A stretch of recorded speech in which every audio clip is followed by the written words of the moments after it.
Şeýle-de şany senäniň çäklerine Daşoğlu vilayatynyň polisiýa müdürlüğiniň görevli turabynyň polisiýa bölüminde awtoulaklaryň tehniki ýagdaýyny anyklaýyş we hasabaş toparynyň edara binasynyň açylyş dawarasy uly ruhunetlige beslendi.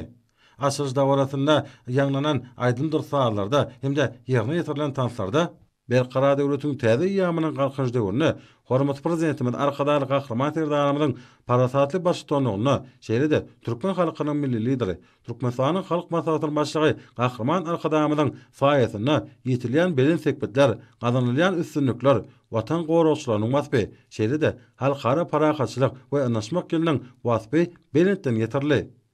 Belent ruha wetsenen aýdym saada çykyşlar bilen utgoşukla dowam eden dawarada täze disgalary bina etmekde has apatlanan guruluşçylary hormat prezidentimiň adyndan sowatlar goşurly. Munyň özi dawralaryň ýokary guramaçylyk derejesiniň öpüşün edilenini, olaryň täsiri pursatlara baý bolanynyň aýdyn beýanydyr.